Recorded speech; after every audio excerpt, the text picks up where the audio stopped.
how do we handle politics as believers, as Christians? I get a little mad with how much America involves itself in so many foreign things when we can't even really take care of our own people. The Rock or Matthew McConaughey runs for president. Who would win? But The Rock would just mess some things up. He would come in there and just demolish everything. He's pretty big. Do you actually believe we're more divided than ever? Because we had a civil war. Every year, someone comes out of the woodworks and they're like, on this day and in this hour, Jesus is coming back. When the person comes in and kind of poisons your relationship and there's division now between y'all. How do you guys handle finances as a married couple?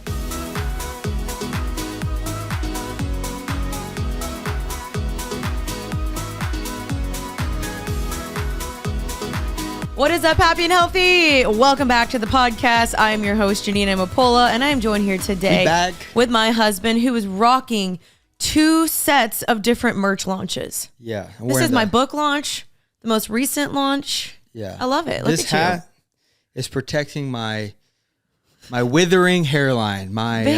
Someone needs to play in the arms of an angel. In the arms of the angel. That's my hairline. Just fly away. With me. His hairline's just flying away. Dude, it's tough, bro. Every freaking time I wake up, I look in the mirror, and it's like... He needs some of that divvy. Just losing it, bro. Hey, baby, do you think that we'd ever go to Turkey? To get a hair transplant? Yeah, thing? I feel like every dude does that. You know that Justin Bieber got a hair transplant, right? Hang on. Wait, hold on. Oh, my turn. Wait. Any day now. I have long nails, so this was difficult. Cheers. Y'all, we're pretty tired. We've been traveling a lot, and we need a little energy drink. So we got some Alani News. My hair is stuck on this, which is disgusting. But did you know that the Justin Bieber, the whole Diddy stuff, I know we talked about it, but there's just more stuff coming out. There's like 120 plus victims. But Justin Bieber apparently was like a #1 victim, which we don't know. That's allegedly. Allegedly. No, you're right. Hold on. A lot of people are speculating on Twitter, but a lot of people are like dissecting his music now. I just feel sad. I hope it's not true. Bro, and I'd be really sad if it was. The speculation, I feel bad for him because it's like people don't know. Like, you don't know. Like, do I think maybe something happened? Maybe. But his songs, bro, Lonely, when he's like, yeah, it's like, it brought me to tears. Bro. Lonely, I don't feel like that has anything to do with Diddy, not though. Lonely. What was the one in his... They're saying Yummy is about him, but that one still, I'm like, I don't know. No, that's what, if you watch the video. Okay, no, I'm talking... You're talking about, you give me purpose. Yeah, gosh, sing it. Come on. Every day. Yeah, you giving me purpose. What's the chorus, though? In every way. It's like... Feeling like I'm losing my last breath. Dude, I wish... That's what he does in the song. If I could have one superpower in the world... It would to be sing like Justin Bieber. To be able to sing, dude. His voice is unbelievable. It's unbelievable. Like, no one... do you feel like Justin Bieber is the most loved person on the earth? Because I do feel like in the earth, like, we all see him as like our son. Yeah, because he raised us and we raised him. Except it's like, we're the same age, me and Justin. I feel like guys and girls collectively go, don't mess with our boy JB. You know what I mean? I feel like both guys and girls really vibe with Justin Bieber. It's rare. Usually you see, it's like... Only girls like screaming. Yeah, and I think most, even just masculine dudes, like we love our JB. But JB's got good music, and I just hope and pray that the Lord has protected them, their baby, their marriage. I'm a believer. I'm a believer. You know, I'm going to get hate for this, and I don't care. I'm going to stir the pot. I'm going to stir the pot. What are you going to do? I feel like the Selena Gomez fans are a little mean to Haley.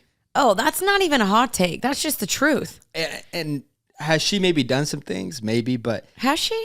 Maybe. But I just think that, you know, it's like, why would you guys want to destroy marriage? And it's like people want to actively destroy their marriage, and it's stupid. It's like, get over it. And it happened so long ago. I'm like, they're happily married, at least we think. Let the girl move on with her life. Like, I would be so frustrated. Yeah. Say, like, we got married. Well, we did get married. And, like, people kept commenting your ex-girlfriend's name on my page. I would be like, get out of here with that. I don't want to hear her name anymore. Yeah. So your team Haley? Oh, for sure. Well, I'm team marriage. I'm like, I think they're so cute. And also, I do think this isn't Selena's fault. This is This is Selena's fault. It's the fandom that's a little cuckoo. Yeah. But anyway, welcome back to the podcast, you guys. How are we doing? That's not what we're talking about. We are not talking about Bieber this whole time. We are going to just kind of shoot the shishi on today's podcast as normal. First of all, just to let you guys know, we do have merch still available. It is limited edition. Caleb is rocking the hat. Like I said, we have totes, t-shirts, and a whole matching set. And so many of you guys already are getting the merch this weekend. I'm super excited to see it. Please tag me so I can see you guys rocking. I hope you guys love it. So there is still some left, limited edition, but maybe it could be a good Christmas gift. So get it while you can. Okay. First things first, I think we need to, send our thoughts and prayers with... and money. Yeah, and money. With the hurricane stuff is so... crazy, freaking sad. It's crazy. It's just it makes me a little mad. You know why? Why? And I'm not trying to get political here, but I get a little mad with how much America involves itself in so many foreign things when we can't even really take care of our own people. Mm-hmm. I think there's been some reports of funding that we've sent, and it's just like it doesn't seem like it's enough. I heard it was $750. Yeah, and that the people were getting. And things might change because I think it got some heat, but yeah, I don't understand that. Like, it just makes me mad. Like, people are dying. Like, I think the number's at like 200 now. I think I just saw something. It was 200 people dead. Let me see. I want to get that. And there's still a ton of people missing. So we first of all just want to say, if you guys can help financially, or maybe you live in the area, we donated to this organization called Samaritan's Purse, and they are doing amazing things. They're literally on the ground donating, bringing food, shelter. So if you're local, maybe you can donate actual tangible items. We live in Texas, so we're just trying to support financially while we can. More than 200 people have died. Man. Yeah, it's just... the videos are just... And no one thought it was going to impact North Carolina. Because I don't think that they had the infrastructure, and there's such a mountainous state that they had a ton of mudslides. Literally, it's so insane. You're watching just there. Actual houses flood, just go down the river. Yeah. Full-on houses. It is horrible to watch. I literally will sometimes sit there, and I'll try to put myself in their mind, and I'm like, I don't even know what I would do. And so this is your reminder. Just be grateful that you have a house still, or if you are watching this, and send your prayers and your money to anybody that is struggling, even if it's $10. Don't donate what you can, and just keep spreading the word to help these people out. What's so sad is in a week it's going to be out of the news. I hope not. We move on so quickly as a nation. Our brains have become TikTok. Boom, boom, boom. It's moving on. And even with when Hawaii had those fires. It stinks because we see it on the news. We're like, oh, poor them. And then we move on a week later, but they're still there rebuilding for years. Imagine if we lost our home right now. That would take us so long to rebuild everything. And so it's just really sad. And if you live in North Carolina or you've been affected by it, we love you, praying for you guys. We hope that you get the help that you need, and that organizations and our own country and government are helping solve these issues and fix them going forward. It shows the brutalness of life in general. And sometimes you ask yourself, well, God, why? Why does bad things happen to good people? Why do tragedies like this happen? But you see it. It's the brokenness of the world, and nothing is guaranteed, and that this life is not guaranteed either, So, yeah. And it just shows the powerfulness of the earth and of the weather, and also shows life is so short, and you never know when it might be your last day. And it goes to show you why it's so important to live every day to its fullest in the way that the Lord calls you to, and live out your faith and loving your family and accomplishing your goals and your dreams and your aspirations, and spreading the gospel to people who are in need, and just being a good citizen. And it's hard being a good citizen nowadays, especially, I don't want to say it's hard being a good citizen, but I think we're more divided than ever. And I think that is maybe oversaid, because I feel like I've been hearing that for the last 8 years. But it keeps getting worse, I feel like. Do you actually believe we're more divided than ever? Because we had a civil war. I don't know. Because we had a civil war, dude. This type of stuff has been happening. Like it's been happening, you know? I think social media just amplifies. Because, we're coming up on an election year. We're a month away, basically. I just said the ban words. You realize I don't feel like a lot of podcasts even talk about this. Especially Christian podcasts don't talk about this. I feel like Danny and Jordan do. They do. Yeah. Danny and Jordan touch upon things, which I think is pretty cool. A good podcast to listen to, genuinely, is Danny Austin and Jordan. Yeah, we like that they touch upon many different topics and they're really real. And so go check out The Influence. We love them. What do you want to talk about today, babe? Because we did ask you guys on Instagram, as always, and there was an overwhelming amount of people that asked us just like, how do we handle politics as believers, as Christians? Yeah, people have been asking us to talk about this been asking you because they're like, why this doesn't have to be taboo. Can we please talk about it? Can we please talk about it? Mm-hmm. But I think it's a scary place to sit here and talk about because we're talking for a long period of time and things can get just taken so quickly out of context. A lot of girls watch you. They look up to you, some would say. Some would say you're their big sister. Hey, guys. Some would say Janine is the not the godfather, but the, mama father. You're Mother Teresa, some would say. I am not Mother Teresa, I will tell you that. What would you say to women out there who just are so annoyed with how divided people are, just even politics in general, election season's coming up, their father's telling them something, hey, you should make sure, da-da-da-da-da, and then their friends are like, make sure you da-da-da-da, and they don't know what to believe, they don't know who to trust. It's confusing. Yeah, it is confusing. Yeah. I think, first of all, I do not have this all figured out.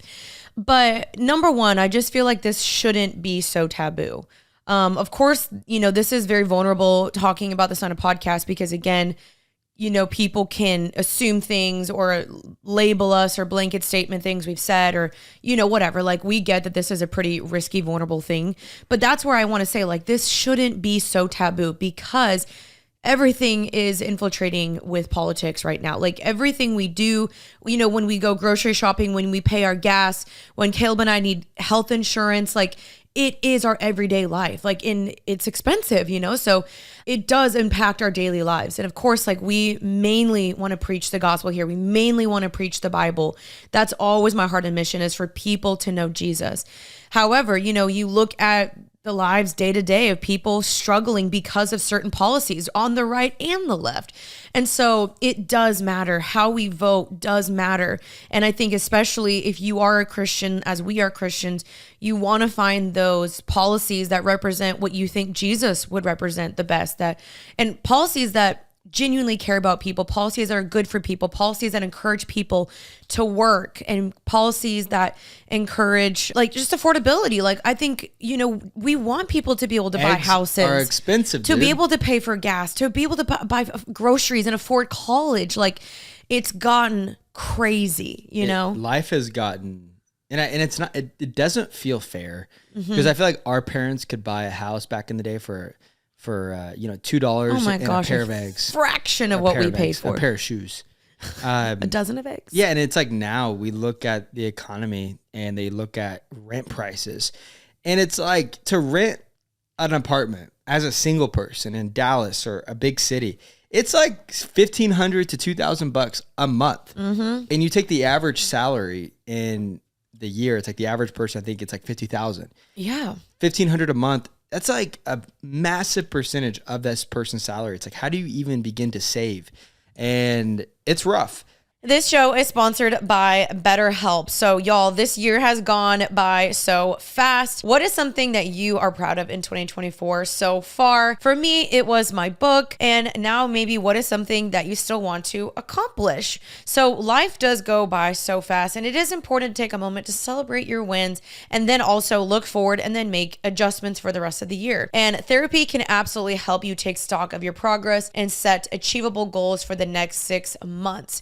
So So I personally benefited so much from therapy, whether I was in premarital, I went by myself. It is truly what helped me find freedom by meeting a Christian therapist. But I just think in general, if you're ever struggling, you're needing someone to help you with coping skills or set boundaries or really just help you overcome any trauma in your life, therapy can be very beneficial. So if you're thinking about starting therapy, give BetterHelp a try. It is entirely online, designed to be convenient, flexible, and suited to your schedule. Just fill out a brief questionnaire to get matched with a licensed therapist and then switch therapists at any time for no additional charge, which is so amazing. So take a moment, visit betterhelp.com/happyhealthy today to get 10% off your first month. That's BetterHelp, HELP.com/happyhealthy. It's a October, November. This is going to be a very dramatic. The most dramatic season yet. You know what it feels like at the beginning of every election year? It's like The Bachelor when Chris Harrison would go,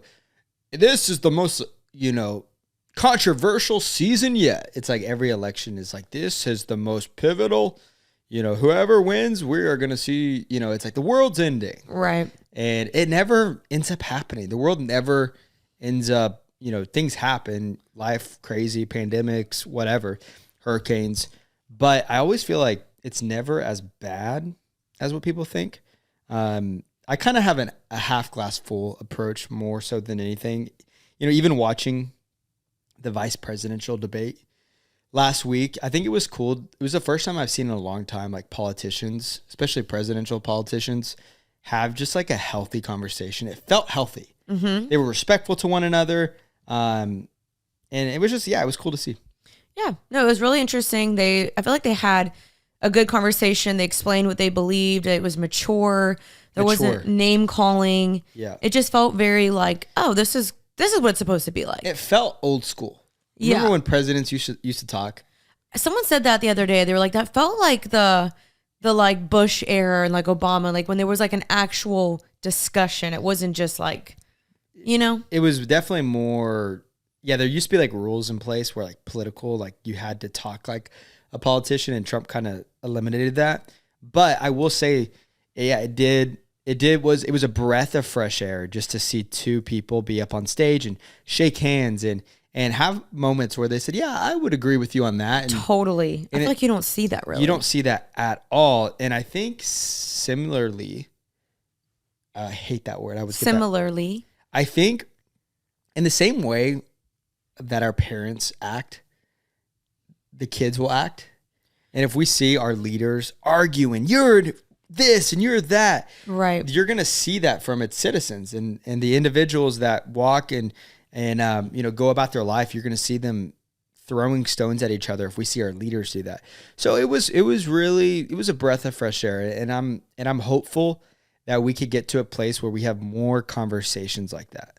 Yeah, I agree. Respectful conversations. And I feel like I like to watch those like Jubilee videos. It's like the middle ground ones, the Jubilee ones where they have like both parties on each side and they kind of debate. And sometimes they get really, really heated. But the ones that are civil and respectable and they listen to each other, those are the ones I'm like, yeah, you guys got somewhere. That's really great. So, yeah. A lot of people get stressed out over this time of year. A lot of people. I know. And I think also a lot of people worry that I heard someone ask me, like, do you think that you said or something like, are we going to have another election? Like, do you think that Jesus is going to come back before the next election?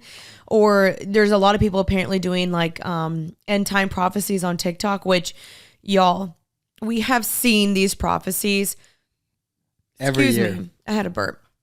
Every year, someone comes out of the woodworks and they're like, on this day and in this hour, Jesus is coming back and the world is ending. I remember crying as a kid. Literally same. I remember I went to school, because I grew up in a very, very small town in Oklahoma. And you could probably guess the politics of a very, very small town in Oklahoma. And I remember when Obama got elected, they were like, the Antichrist. And they literally thought he was 8 years old. So I remember crying as a kid going, because I didn't think, because I watched Left Behind. I was like, I'm going to get left behind. So I would sleep on a pallet in my parents' bedroom. You did not? Yes, because I thought I would be left behind in the rapture. I feel like every kid has some type of trauma from over spiritualized, like charismatic Christians who like read too much into it to a conspiracy or whatever. And they were like, you need a bunker and food for 10 years and water and a generator, which all good things. You should definitely be prepared. But sometimes it's like, where's the line of like believing in God and then also being prepared? I think you should always be prepared, but also know that like Jesus, I just read in the Bible, like I think it's in 1 Thessalonians 3 or 4, where it literally says like Jesus will come like a thief in the night and like nobody's gonna know. And so anytime you see these prophecies of like a specific day or hour, baloney, you cannot trust that, because God literally says in the Bible, nobody will know the hour. Why do we say baloney? That's a good question. What is it that baloney did to get that title? I don't know. It's kind of stinky though. Is it because baloney is horrible? I don't like baloney. Do you? It's disgusting. I like it deserves ham. to stay on a wall. The baloney at the wall. I think it deserves its name, baloney, because it is baloney. It's kind of like, ugh. Yeah. But anyway, yeah, I think that everyone just take a deep breath and know that God is on the throne and he sees what's going to happen. And ultimately, whoever becomes president, that's what was supposed to happen. Mm-hmm. And do your part, vote who you believe is best.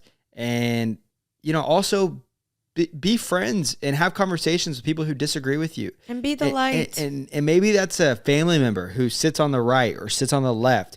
Come together and have healthy conversations. Don't alienate each other. We have to, because we have to come together. If we're going to solve issues, if we're going to create policy that helps everybody out, if we're not meeting each other at the table, we can't pass policy because then nothing is bipartisan. Everything is, you're looking out for your own interest. And so like, yeah, like, you know, when I moved to New York City I grew up in Oklahoma, moved to New York City, you know, none of my friends, people who I went to school with, a lot of them did not believe what my friends believed in Oklahoma.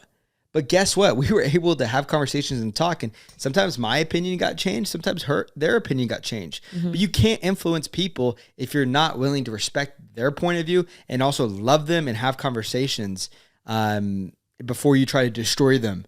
Because it's the same thing in marriage. If I'm trying to destroy you in every debate and win the argument, well, guess what? I win, but you lose. So no one really wins. But if we have political leaders where both sides are quote unquote winning and both, you know, you're coming together and you're passing policy and you're getting bipartisan policy through Congress and Senate and everything. And yeah, it's better for the people. Yeah. It's better for the people. But it is hard though, because like in some shape or form, like someone's always going to disagree at something. Sure. Even if you feel like this is what's best for everybody, there's going to be someone that's like, no, this is not, this still affects that person. So it's like in our political system, which is why you can't put your hope and trust into a person or even to the government. It'll never solve all the issues or fulfill you. Like it's just not possible for it to always be beneficial. Like someone's probably going to still be affected. And I know that that's, you know, what political parties are trying to do is make it the best policy for everybody. But someone's always going to be mad. Like someone's always going to be left out or always disagree. And so hopefully you can be respectful and just try to follow like the best convictions that you feel God's putting on you or that God's commanded to you. Dave Ramsey has a good quote. It was like, we're worried about the wrong house. We're worried about the White House when you should be worried about your own house. Okay, expand on that. Like, because sometimes what happens in the White House does affect your house, though. But your house, what's going on in your house, you have a lot of control over the culture you set with your family, how hard you work, the education you get, the job you get, how hard you work at your job, how you invest your money, how you save your money, how you spend your money, how you vote for your local mayor, your governor, your friendships, your community, your church. You have so much opportunity to make your house, your community, the healthiest it can, the healthiest you can make it, versus spending all your time, attention on Twitter and Facebook arguing about the White House. And I agree. I'm not saying take a back seat. I do like politics somewhat. I do like, you know, what's going on. I like watching the news and listening to podcasts and stuff. But at the same time, if your house is not in order and you're trying to get your house in order first. You know what I mean? think that's biblical too. Like, I think God wants you, like, before you go out and try to change the world, it's like you want to start with your family. Like, treat your wife right, your kids right, raise godly kids, whatever. I think that's biblical. Did you know there's a lot of Christians who don't believe in the rapture and like end time stuff? Really? Yeah, Where'd you hear that? I know a guy, and he thinks the rapture kind of already happened when Jesus came. I can't remember his stance, but yeah, there's a big group of people who, and I would be interested. Like, comment down below if you believe if you don't believe in the rapture, and tell us why. But yeah, I don't know. End time stuff is a little confusing because isn't there like pre-tribulation, post-tribulation, and there's like the rapture that's separate. Like, I actually really want to do more research on that because people do ask me a lot my opinions about the end times, and I absolutely do believe, like, we're seeing all these prophecies of people being like, this was in the sign, this is a sign in the Bible, and this is coming into fruition, and so therefore God must be coming back. It says in the Bible that Jesus' return will be kind of like those labor pains where you're having these contractions and it's like warming up, but no one actually really knows when the baby's coming or when Jesus is coming back. So are you comparing Jesus to coming back to a 7.2 ounce baby? Yeah. I mean, that's what the Bible says, I think. It's like Talladega Nights. Lord, I'm pretty sure. Sweet baby Jesus, 7.2 baby ounces. And that's such a good movie. It is a good movie. I haven't seen that in a while. It's funny. Okay. Will Ferrell is. What if Will Ferrell? I have a really important question. The Rock or Matthew McConaughey runs for president? You can't tell me that that's not the best. Matthew McConaughey and The Rock. I feel like a lot of people like Matthew McConaughey. Who would win, The Rock or Matthew McConaughey? I feel like Matthew McConaughey would win. I think so too. He's such a likable person, and I feel like he's already been outspoken about things, and I feel like there's something about him, like people just like him. Yeah, I don't know. People follow him. The Rock as vice president, but Matthew The Rock would just mess some things up. He would come in there and just demolish everything.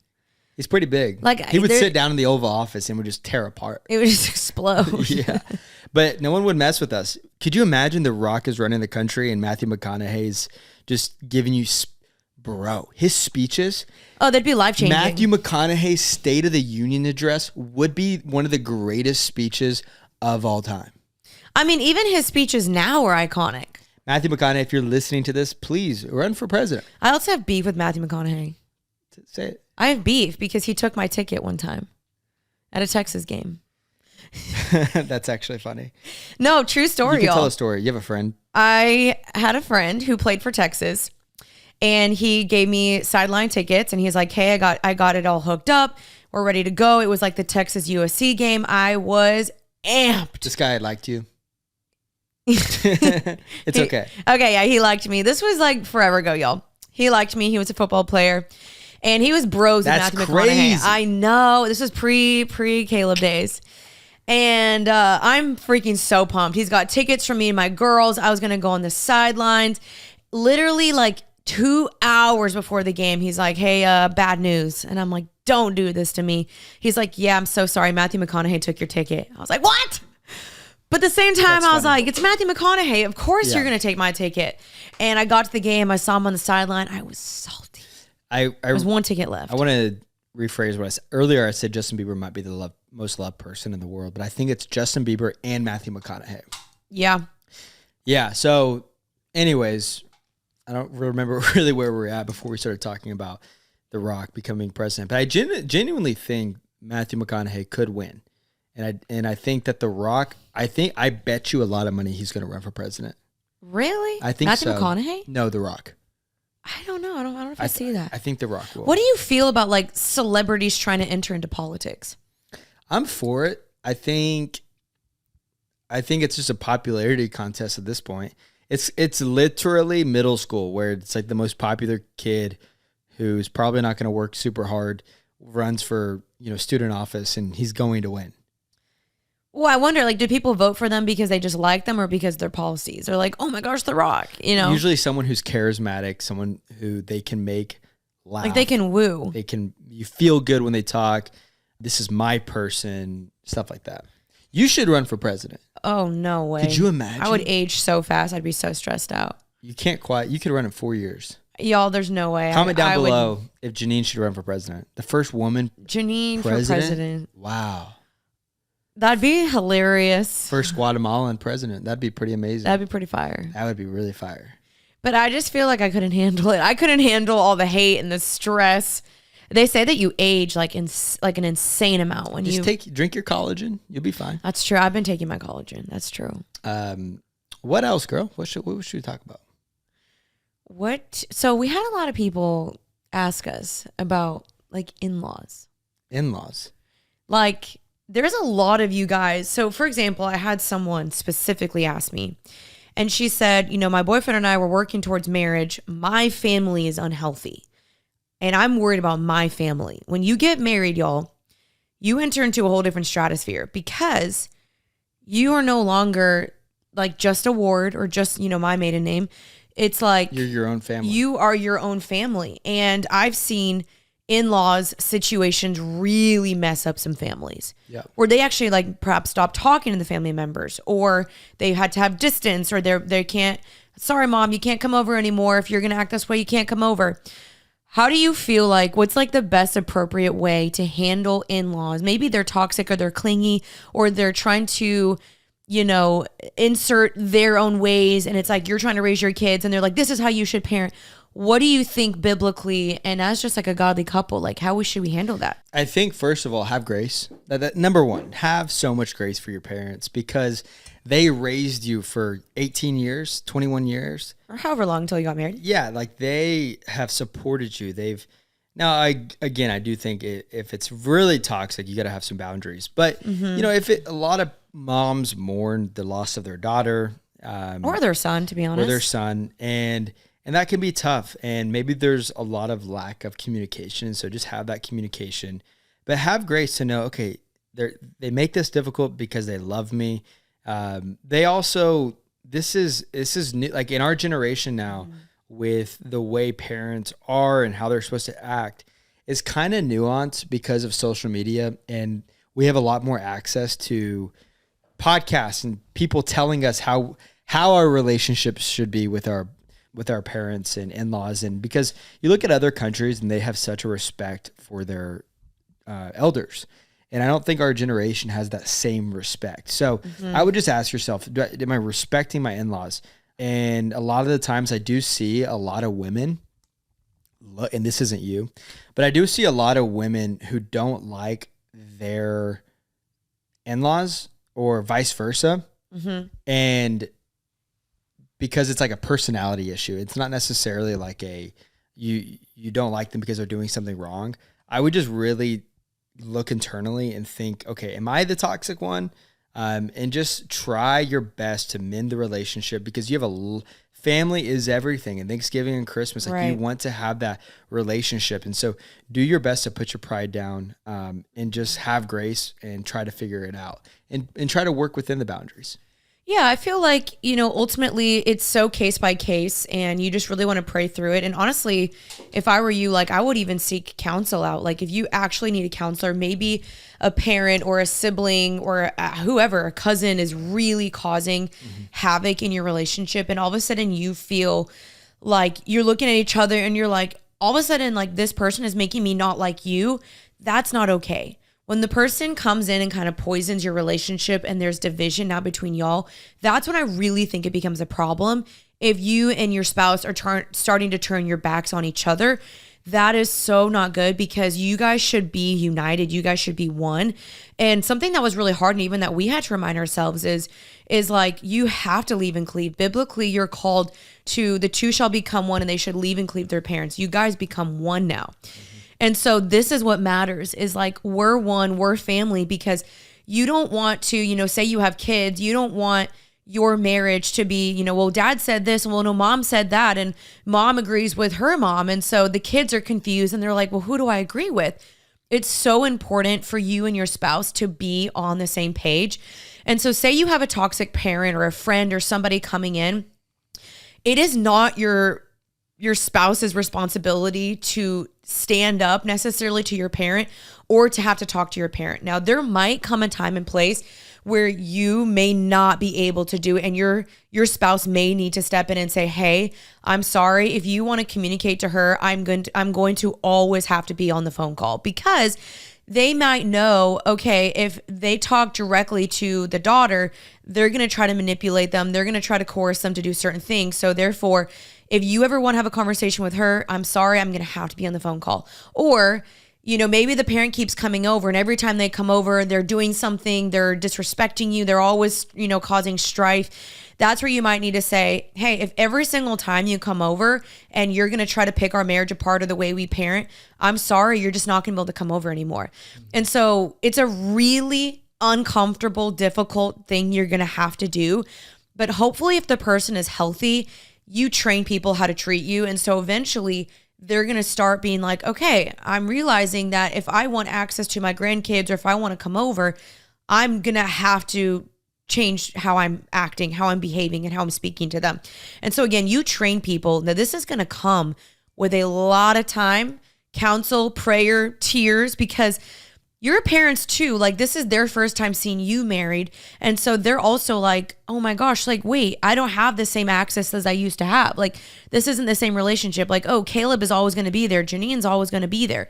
So give grace to your parents too, that this is also their first time seeing you married and learning how to do this. Also, think about like how as a daughter or a son, you'll have conflict with your parents before you got married. Like that happens.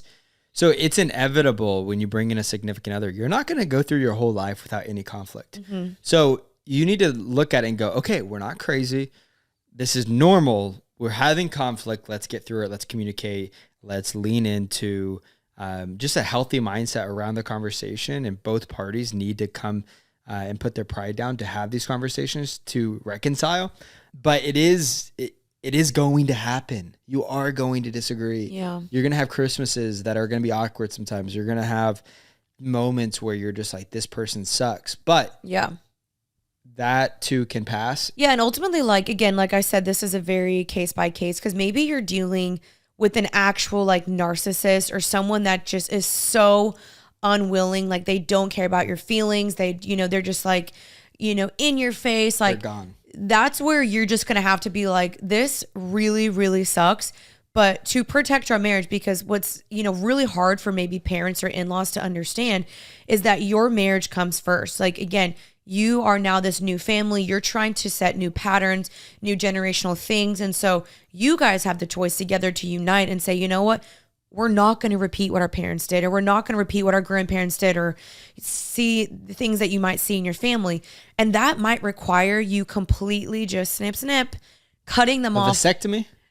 Maybe down the road to completely cut them off, which I know is the most painful thing. And it may not be forever, but again, it might be limiting access. It might be setting different boundaries, but it should always come with prayer. It should come with grace. We're like, hey, I love you. This is why I'm saying this, and really praying before you have the conversation. But there might be times where you need to take a break, or you might say, you're not coming over, or I need a moment. I'm really frustrated. I'm really hurt. But ultimately, you want to always defend your spouse and put your spouse first. And I think just remembering like your spouse is now your new family. And so that's the hardest thing I think to hear. You do see guys have a lot of times an unhealthy relationship with their mother. Yeah. What's up with that? I don't know. Thankfully, my mom is the best at it. Your mom's awesome. My mom is so chill. We love you, Gina. And she, has such a respect for you and me. But I do see a lot of sons, have that just, they were babied from a very early age and their mom is everything, which is okay. Yeah. But there is like, they call their mom for advice on every issue. Now they're in their marriage and their wife is making them mad and they're calling their mom. Or they can't make decisions without their mom. Yeah. And it's like, eventually you got to make your own sheets, bro. That's true. You got to make your own bed and wash your own laundry. Yeah. It's so true though. And I have dated some of those in the past, and I just feel like you want to look out for that of like, okay, can this man be independent? Again, that whole classic, can he leave and cleave? But overall, I feel like Lisa Turker, she's written a pretty good book about boundaries. She's coming on the podcast next week, by the way. She's awesome. She's written a book about boundaries, and it's really helped me as well in this. And it doesn't have to necessarily be within in-laws or whatever. It can be within friendships too, because sometimes people just don't honor your boundaries, and it's hard. But it's hard when like someone comes, like they might see the spouse as the enemy because they're like, you've came in and you've disrupted our family culture and you've disrupted a good thing that we have going on here, you know? And that's where you have to remind your parent, like, no, they didn't. I love them. This is who I chose. They're not against you. They are for you, but we're choosing a different path. And please honor that and please respect that. Yeah, 100%. That's good, babe. Okay, I think the last topic we want to close out on is finances. A lot of people ask about finances. A lot of people want to know, like, how do you guys handle finances as a married couple? Did you guys merge everything immediately? Did you do an engagement? Did you do it when you got married? Are you not doing it? Is what you made, separate versus? And I think this is such a simple question, but it can be pretty nuanced because I think it is simple, but I think it's nuanced because most people's situations are different. Let me just preface this really fast. We've talked about this before, but we want to do an entire episode on more just like financial literacy and tips. And like, we want to bring on like an actual expert. So we're working on that right now. We're thinking about bringing on like Dave Ramsey's daughter. Is that her name? Yeah. Dave Ramsey's daughter. It's not her name. Sorry. Is that who she is what I meant to say. But overall, what would you say about this, babe? I would just say that it's complicated because a lot of people are bad with money. Yeah, it's true. The reason why we were able to just kind of do it so effortlessly is because we both have a healthy view of money. We're also financially literate. I didn't come in with any debt. You didn't really come in with any debt. Besides like my loan on my house, I had no debt, thankfully. Yeah, same. And I had no college debt, no car payments, like really nothing. And so it was like kind of a seamless transition. But I think we also had the premarital before of how we were going to manage, how we were going to save. There's nothing that I think I see a lot of women who know nothing of like what's going on in their finances and in their marriage, and the guy just handles everything. And we somewhat have that relationship where I kind of manage most of it, but at the same time, you still know what's going on. 100%. And I don't do anything without your stamp of approval. And we're very much like, hey, anything over $300, like we have a conversation. $200, we're going to talk about. Which we learned from JP, like Jonathan McCludo. He even had like hey, any like big purchase above $500, like make sure you run that by each other. I think 500 is still a lot. I think 200 to 300 is probably That's true, because it could add up for sure. Yeah. But I feel like before you get married, it's so important to talk about it because everyone has their own viewpoint of money, and you are essentially taught about money by your parents, whether you like to admit it or not. Yep. The way you see your parents handle money is either going to negatively or positively impact you, whether you even know that's happening. So maybe your mom was like frivolous with her money. Is that the word? Yeah. Frivolous? Like she saved a lot? No, frivolous is not. Oh, not. That's what I was saying. Like she spent all the time. As soon as she got a paycheck, she spent it, baby. She's at Nordstrom buying herself a new Louis Vuitton shoe. Or maybe you saw your parents penny pinch where they were like, we have no money. We can't do this. And so in your mind, you constantly had a scarcity mindset. You really want to work through that before marriage. And maybe you're married now. It's okay if you're already married. I would always encourage you guys, go to counseling, talk to somebody about it, maybe get a book about it. What was that book they recommended to us in premarital? I don't remember. I'm going to link it down below because I can't think of it, but they really recommended this book to us.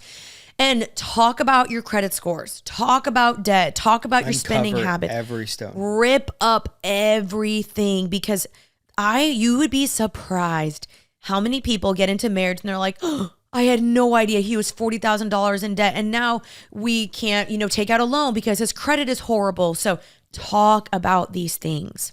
Yeah. And also come together as a team. And it depends. Like there are some couples where he makes a lot more than her or vice versa or whatever it is.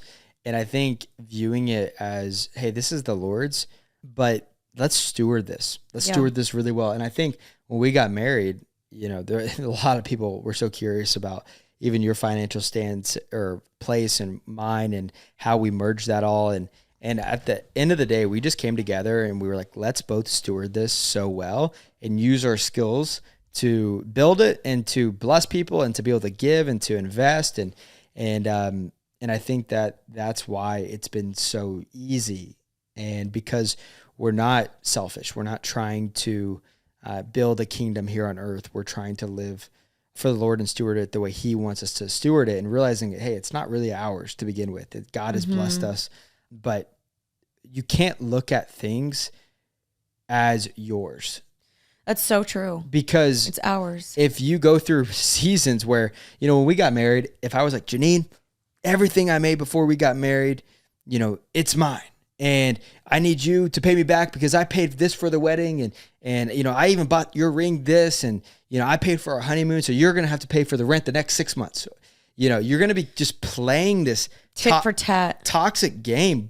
And they've done studies on this. It's like couples who merge their finances and come together on mission for each other end up being so much more successful, and they make way more money. I don't know the exact stat, but it's proven.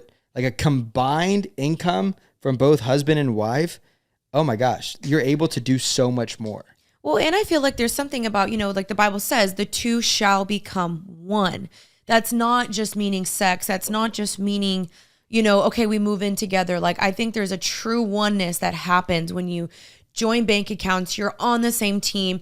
That way, like, if she spends, it affects him. If he spends, it affects her. Like, it should affect each other because you are now a partnership, you're a team. And so that's where I feel like having that oneness, like where you guys are talking about money together. Okay, how much did we spend? You're talking about your budget, your goals. Like, and I think a lot of finances needs to be a lot of delayed gratification, because it's so easy to look on social media and compare and be like, oh my gosh, my friend's 28 and already has a 6-bedroom house. Like, well, we need that. So you go into debt and you overspend and you're trying to keep up with the Joneses. A lot of it needs to be like, we're not looking at our neighbor's houses. We're looking at our house. We're being realistic with our finances. We're going to steward what God gave us. And I think it's super important what Caleb said, where this money is not ours. Ultimately, God is the one who gives and takes away, and he can take it in 1 second if he wants. And so we have to be ready and prepared that if God takes it away, what are we going to do? Are we going to be okay? And so I think that's super important that you and your spouse get on the same page about finances. How much do we want to give? What do we want to save? And what's our work ethic? I think work ethic above all else is so important. That was something that really attracted me to Caleb, was his work ethic, is he would do anything to provide. If I ever got sick or whatever, you would be like, whatever I need to do, I'm taking care of you. And that was like super attractive to me. Yeah, I see a lot of couples, they get married, they buy the car, they buy the house they can't afford, they get it, they have 2 car payments, they, because you start making a little more money as you get older, and for me, I was driving, I had an old car when we got married, and I wanted to get a different car, and my brother was buying a new car, and he had an older 2012 car, and I was stuck between a rock and a hard place, because I was like, okay, we could buy a car for me, or I could take this car where it's free and it has a ton of miles on it, but it will last me another few years. I will have no car payment.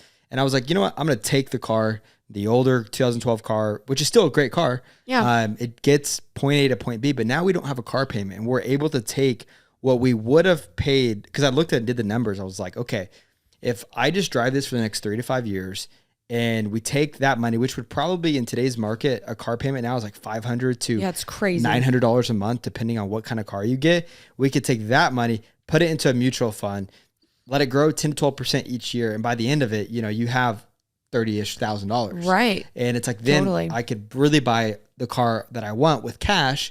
And like you said, delayed gratification is the best gratification. Amen. And I think just to close out a little bit on this topic, and I do want to talk more about money down the road, because there's a lot, like the Bible talks about money a lot. He talks about being a cheerful giver. He talks about not giving impulsively or reluctantly, or because you're forced to, or you're guilt tripped into it. Like, God really ultimately sees our hearts and how we handle money. And, we should use our money to bless other people. Like, again, when it comes to Hurricane Helene, of using the resources and ultimately just trusting, like, God, you're going to do what you need to do with this money.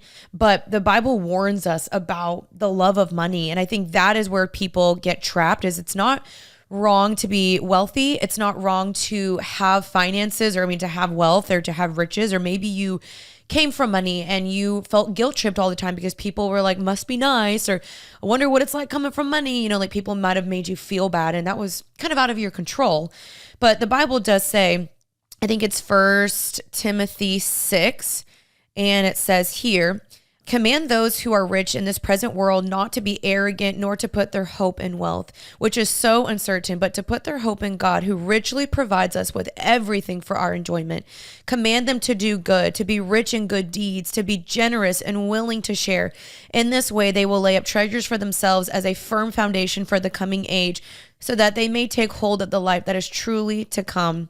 And basically it says here, you know, just like the love of money is the root of all evil. It's not that having money is bad, it's the love of money. And so sometimes like we have to have heart checks even with ourselves of like, okay, we cannot be obsessed with making money. We want to be generous. We want to steward our finances well. And so I think it's super important for you as a couple to sit down and say, how much are we giving this year? Who are we blessing? If someone needs something, like let's set aside funds to bless somebody. Like we have a couple that's going to go be missionaries in the Philippines. Is that right? Yeah.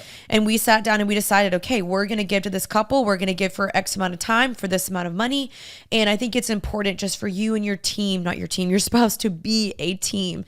And remember that, like, as you read here, to really dwell on that, to not lay up treasures on earth, and to be generous, be rich in good deeds, and just to not be arrogant if you do have money. Be humble. So that's what I'm going to say about money, but we believe that you should be one in it. And I think it does more good for your marriage, because I do know a couple in my life who has separate bank accounts, and you can see that in their life. There's a division, there's a secrecy. They don't really know what each other's buying. They're not really, who's holding you accountable? I think accountability is really important. That's good, babe. Yeah. That was really good. Well, that was today's episode. That was a fun episode. It was good. It was a little random, but yeah, it was very random, but I enjoyed it. But we talked about the things you guys wanted us to talk about: politics, Hurricane Helene, money, and end times. Boundaries, and end times. So those are the top topics that you guys asked us to talk about. Love it. So if you guys want more of these unfiltered conversations, we do have a Patreon. We post once a month. It is $7.99 a month. You get one extra episode from us, and you also get first exclusive access to launches we're doing. So we had Patreon have first access to our merch to before it ever sold out. And so go check that out. It is linked down below, and we'll have more resources as well for the things we talked about in today's episode. A freaking man. God is good. God really is good. We love him. We love y'all. And we pray that this conversation was received well. And we'll see you guys again next week for another episode of Happy and Healthy. I will have an episode coming with Lisa Turker. She is an amazing person. I really think y'all are going to be blessed by that episode. So come on. See you guys soon. Thanks for hanging out with us. Peace out. See you guys next Tuesday. But until then, stay happy and healthy. And go freaking bless somebody. Yeah, do that. But just go be great. Yeah. Bye, guys.